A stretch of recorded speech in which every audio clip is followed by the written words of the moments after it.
Bonjour, cher frère. Toujours, je commence par m'excuser que peut-être mon français n'est pas assez bien, mais je vais me battre. Je suis Camerounais. Tous les Camerounais doivent être bilingues, ou censés être bilingues. Donc, en fait, ce que je fais ici, c'est que je vois souvent les vidéos, je réagis dessus parce que je suis en train de dire qu'il faut créer une autre masse critique. Donc, masse critique, c'est-à-dire, il y a un bon pourcentage d'Africains, Camerounais qui réfléchissent vers une direction un peu droite. Et en fonction de ça, on peut maintenant changer notre pays. Mais si on dit qu'on veut changer notre pays, peut-être avec la guerre et tout ça, ça ne marche jamais. Et tant que je dis souvent que les peuples ont souvent les leaders qu'ils méritent. Donc, tant que la majorité des Camerounais africains ne réfléchit pas dans une direction un peu à droite, on va toujours rester avec tous nos souffrances. Comme on veut, on pleure, on insulte, on va blâmer le blanc, on va blâmer notre religion, on va blâmer ce qu'on veut. Mais tant qu'on ne réfléchit pas, et je vois ça tous les jours dans nos sociétés. Donc, ce que je demande souvent, c'est qu'il faut liker, il faut partager, il faut demander aux gens de s'abonner, juste pour créer ce mouvement des gens qui s'intéressent en Afrique, pas forcément les Africains, mais les gens qui s'intéressent à l'Afrique et qui veulent notre bien-être.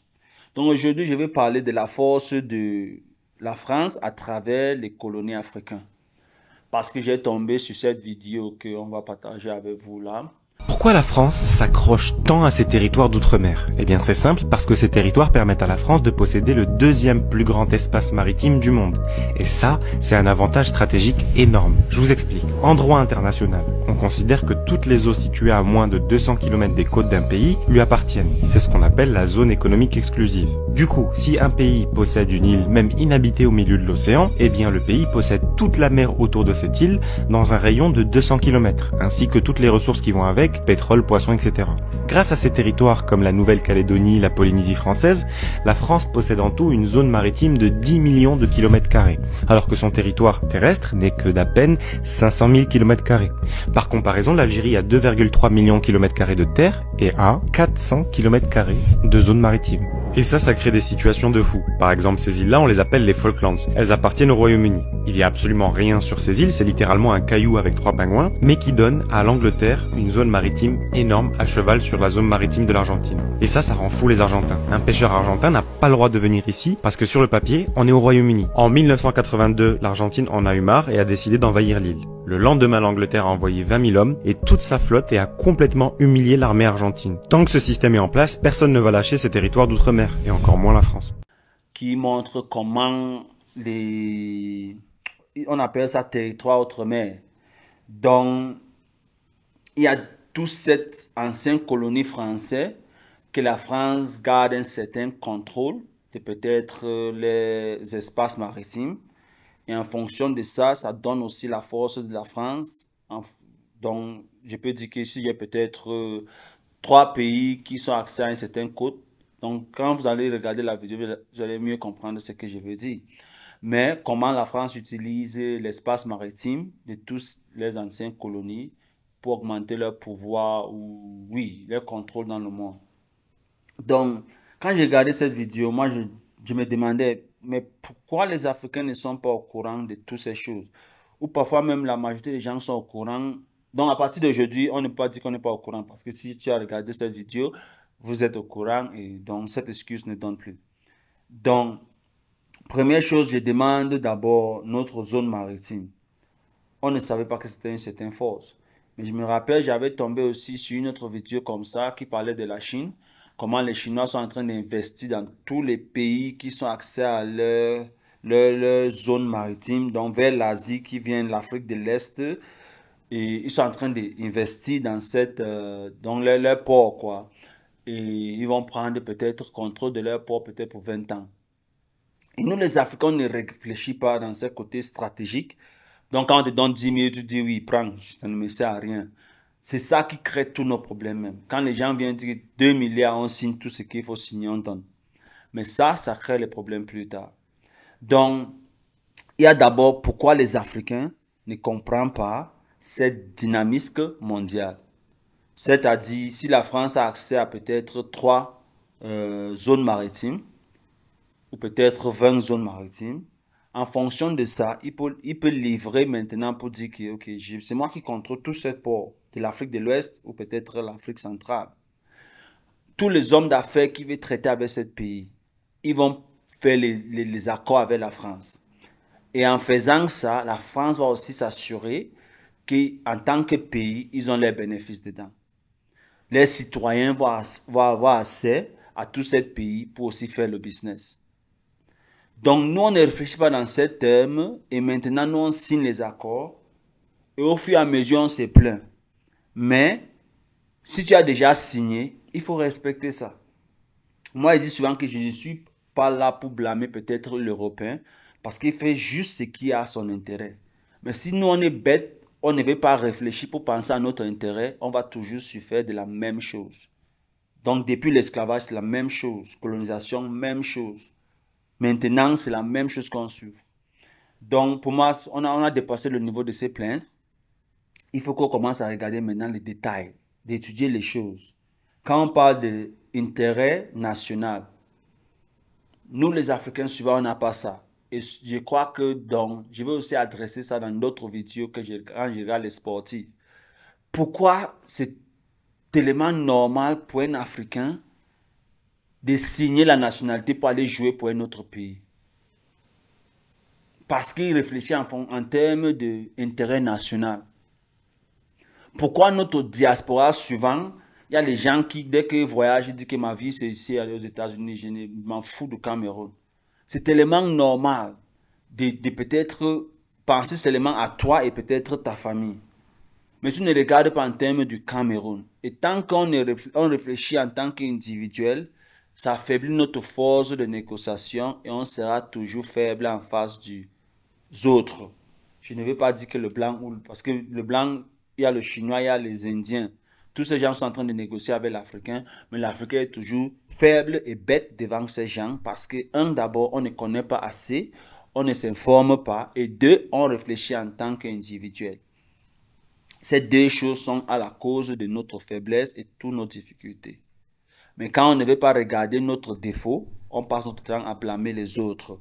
Pourquoi ils ont fait ceci, pourquoi ils ont fait ça? Ce sont nos leaders, ce sont les blancs, ce sont... Les leaders là, c'est toujours nous, ce sont nos frères, ce sont nos oncles qui sont nos leaders. Et quand il pas signé ça avec le blanc, si toi tu n'aimes pas ton frère, tu peux vendre ton frère, tu crois que c'est le voisin qui va s'intéresser à ton frère plus que toi? Jamais. Donc, il y a tous ces détails. D'abord, quand je parle de patriotisme, on n'est pas assez patriote envers du monde. Donc, quand on sait que le noir n'est pas patriotique, on va facilement nous tromper ou manipuler à leurs intérêts. De deux, je demande, on ne parle pas, mais on agit en conséquence. Quand je dis on agit en conséquence, c'est que quand on dit que peut-être maintenant les grèves qu'on a ici en Afrique, c'est juste les conséquences. C'est quand on va peut-être signer un accord pour qu'on augmente le prix de dédouaner les voitures qui vont commencer à gréver. Ce n'est pas quand les prix des voitures sont déjà chers au marché qu'on commence à gréver, non. Là, tu es en train de réagir par rapport aux conséquences. Il faut commencer à réagir quand on signe ces accords. Au moins, on a le temps d'ajuster ou améliorer les choses. Mais quand c'est déjà le conséquence, c'est déjà les conséquences, il faut juste subir. Donc, nous, les Africains, on a cette tendance de réagir quand on voit les conséquences. Mais quand il faut agir, quand il y a les causes, on ne réagit pas. On est en train de boire dans nos bancs, on dit, ça change quoi dans ma vie? Moi, je m'en fous, oui. Mais quand ça va te toucher, tu veux gréver. Mais là, c'est déjà trop tard. Donc, il faut apprendre à nous, il faut qu'on apprenne à réagir. Je dis souvent nous. Parce que je sais que souvent dans les commentaires, les gens vont commencer à dire, mais tu penses que tu penses, non.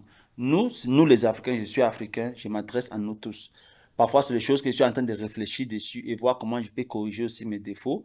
Je suis en train de parler aussi à mes frères, mes soeurs, qu'il faut que nous tous on pense à la même manière. Et en dernier, je vais toujours dire que pourquoi en tant que peuple, on n'arrive pas à comprendre nos problèmes. Je cherche le mot pour dire ensemble. Je cherche le mot en français, souvent ça m'échappe. Donc on ne réfléchit pas ensemble pour comprendre nos problèmes ensemble.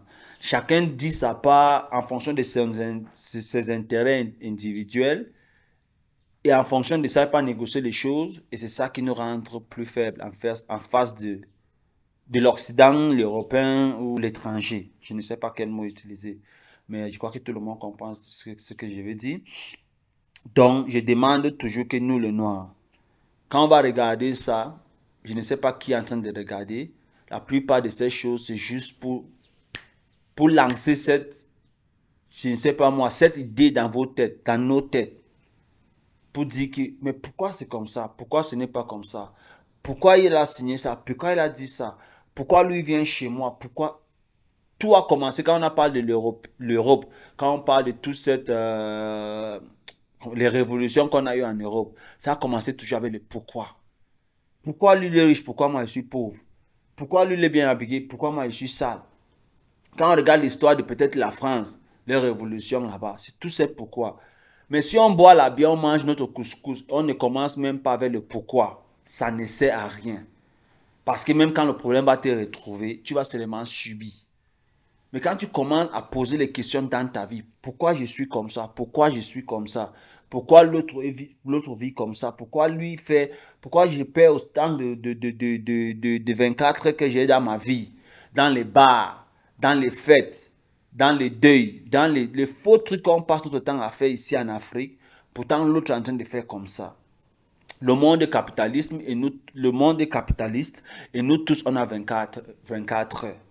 Donc, si nous, les Noirs, ne prenons pas ça en compte et on fait nos projets et nos stratégies en fonction de ça, nous, on va rester les perdants dans toutes ces choses.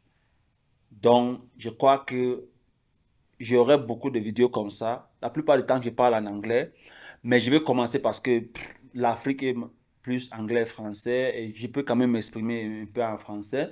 Dans certaines vidéos, je vais aussi réagir en français. Mais comme je demande toujours au début, il faut liker, il faut partager, il faut mettre les commentaires. Je vais engager les gens à ce niveau. Donc, chacun donne son avis en fonction de ce que j'ai dit. Peut-être j'ai tort, peut-être je n'ai pas tort. Mais juste le fait que tu vas m'écouter et tu penses à ça et tu écris quelque chose, ça veut dire que ça c'est le but. Chacun, il faut qu'on commence à réfléchir, il faut qu'on commence à poser les questions. Donc, toujours, c'est votre ami, ambassadeur, sur Chakara TV. Just my opinion.